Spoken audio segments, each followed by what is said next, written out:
Hello, ladies and gentlemen. Hope you're all fit and fine and keeping in high spirits. Hope you're all able to make the best of this ongoing time, whatever it is you're not failing to count your blessings. In today's log, I'm going to discuss a very interesting topic, which is what does your signature signify? I am primarily a numerology specialist, but I do not keep myself confined only to numerology techniques alone. I like exploring different techniques through which we can explore the qualities of a person's mind, and graphology or handwriting analysis is one such technique which can give you fascinating insights about a person's mind. And in this log, I'm going to share with you 5 important pointers through which you can understand what a person's signature really signifies. Now, before I delve deeper into this very interesting primary topic of today, let me also tell you that there is also a secondary topic that I'm going to discuss by the end of the log, and that is what will the month of September 2020 bring for all of us, and what should we expect from it. Those of you who would wish to check only that portion of the log can find the time frame in the description box below. As a matter of fact, the description box is going to provide you many interesting leads, so none of you should miss out on checking that. To understand the signature of a person, the understanding of these basic graphology techniques is very necessary. It has to be understood that the analysis of signature is only half the analysis. It is similar to the way when we do a case study in numerology. We need to analyze all the primary, secondary and tertiary numbers of the blueprint to finally derive a conclusion. We cannot only analyze the personality number and derive a conclusion about a person. Similarly, when you do signature analysis, you have to analyze the signature with respect to the overall handwriting of the person. That is, how he writes versus how he signs. It can be said that the signature is like the personality number, what we call in numerology, or the image that the person projects to the outside world, whereas the actual handwriting of the person is like the soul number, which he actually feels inside. So let me give you 5 pointers through which you can understand what your signature or a person's signature is actually projecting. And when you understand that, you can also make some corrections if needed. The first pointer, which I've already opened, is we need to analyze the signature with respect to the actual handwriting, because many people design a different kind of a specially made signature which they want to project to the outside world, which they have designed for signing some documents or bank checks, whereas their actual handwriting is seen to be very different. So when you see that the signature of the person and the overall writing of the person, the writing or the body of the writing of the person is more or less similar or matching, the person is most likely to be genuine. By genuine, I mean what you see is what you're about to get. There is perhaps no deception or very little deception. But most of the times it is seen that human beings are very smart, and deception comes as a byproduct of cognitive intelligence. So that brings me to the second pointer. And the second pointer is the slants in your signature. If you've watched my log on slants in your handwriting, you already know that forward leaning or the slants which are leaning towards the right hand side indicate that you're a very social kind of a person. You like to meet people, you're very friendly, whereas the reverse of it, or the slants which are leaning towards the left hand side or backward leaning slants, mean that you could be very withdrawn or reserved kind of a person. And no slants means that there is a balance achieved. You're a balanced and level-headed kind of a person. So when you find the forward leaning slant in a person's signature, it means that the person is wanting to project or projects a very friendly image. A backward leaning slant means he is projecting a very reserved and withdrawn image, whereas no slant means that he is wanting to project a very level-headed and reserved kind of an image. But that just is a projection. what he really is like would be indicated by the actual body of his handwriting. The third and a very common pointer would be checking if the signature has any underscores.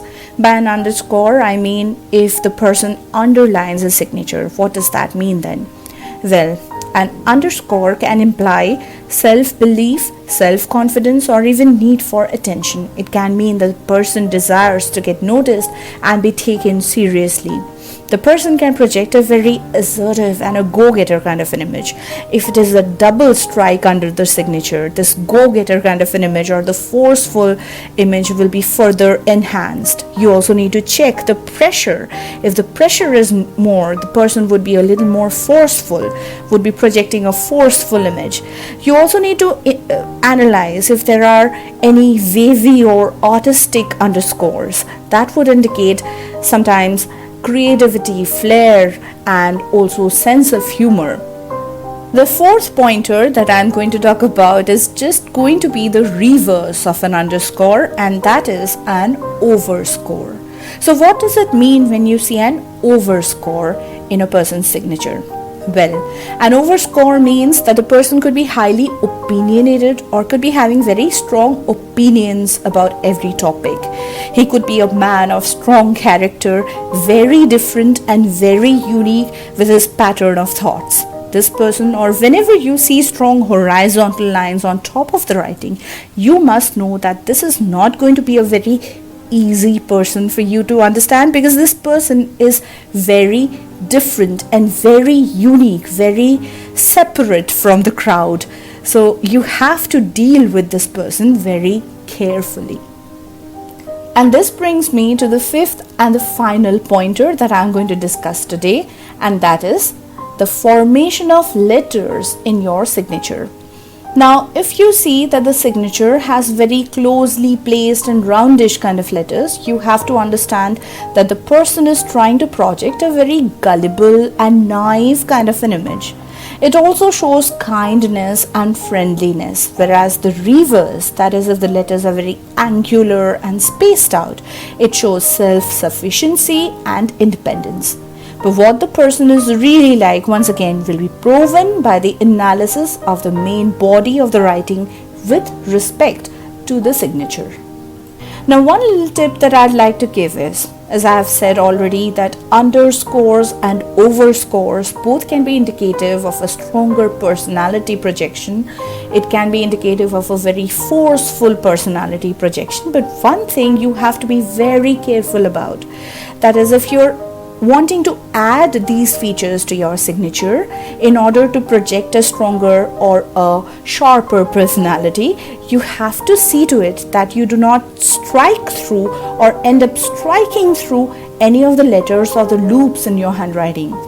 Crisscrosses and strike throughs are never good, as they give rise to feelings of guilt, and you should try to have a very clear and a sharp signature with an upward moving baseline, because everything which moves a bit upward gives a feeling of optimism. So you should keep this in mind. Ladies and gentlemen, through these logs of mine, I try to bring to you some useful content which will help you improve the quality of your life. If you have enjoyed watching this video and have found it to be useful, do not forget to hit a like or share the video and show support. You can also support me by subscribing to my YouTube channel or liking my FB page.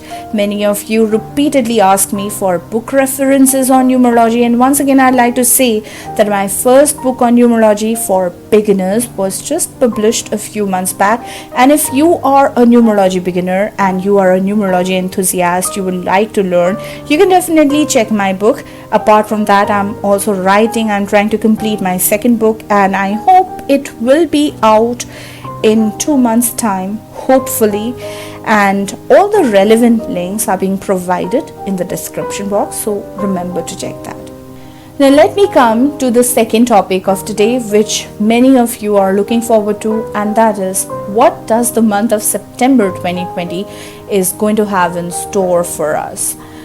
This is going to be a numerology forecast for the month of September 2020, and September is the 9th month of the year, which means under whichever personal your vibration you're in, whether you're under the vibration 1 or 2 or 3, you are going to feel the peak of the vibration during the tenure of this month. Yes, all of you are going to feel the peak vibration of your specific yearly number during the tenure of this month. Also, the universal year vibration is going to be at its peak as well. September is a key month because it is associated with the number 9, and whenever you add any number to 9 as a thumb rule, what happens is the number remains unchanged and is rather raised to a higher vibration. For example, 13 you add to a 9 and you get 22. In both cases, the base vibration is 4, but the 13 is raised to a higher vibration, which is 22. So September 2020 this time is going to raise the vibration of the ongoing universal year, which is reducing to a 4 base vibration. September 2020 is also going to be a month 4, universal month 4, and we know that the universal year is a master number code which already has 2 20s reducing to 4, and all of it is going to get further intensified with the month number 4 getting activated right now. The month of August 2020 went on a bit of a lighter note because it was a 3 universal month which activated bit of a joyous and a carefree energy, which was actually in contradiction to the year number 4, which was having a very serious note. Now, this month of September 2020 is going to be quite different from August. This is going to be a time when you will be made to prioritize your life. You have to become more practical and look at the reality for what it is. You have to see the truth and you cannot ignore it anymore. You have to look for the basics first, and only when the basics are sorted, only when your priorities are sorted, you can move your attention to the other areas of your life, because this year number has 2 20s, remember that. So this is a very intense vibration which is going to be further raised right now, and there are many instances when we are seeing that people are sometimes reacting emotionally, they are reacting and sometimes even overreacting illogically, but we have to remember that the base value is 4. They are becoming very sensitive, overly sensitive, but all that has to be avoided. You have to base yourself on plain and simple logic and common sense. So if you see any kind of problem arising, use a logical, practical and a very grounded approach towards problem solving. Try to be level-headed. Don't just emotionally react to everything. You have to think of the future. Whatever you decide upon right now, you have to see what impact it is going to bring upon the upcoming future. Do what needs to be done. Don't delay. Don't postpone important tasks. Don't ignore the more important aspects of life. This can also be a very good chance for you to organize your life and put things back in order. I'd also like to add that to find more accuracy, you have to see the universal month and the universal year energies with respect to your personal month and personal year energies. For that, you must refer to my Facebook page, wherein at the beginning of every month, I keep on updating the personal month readings for you. Let me know if you enjoyed watching the video log by commenting in the comment section. You can also let me know what are the other topics that you would like me to cover, and I try to do justice to that. If I find it to be feasible, I'd surely make a log on that. Thanks a lot to all of you who have already subscribed to me and have supported my channel. I truly value your support and will try to keep on providing interesting content. That'll be all for today. Have a very good time. Bye bye.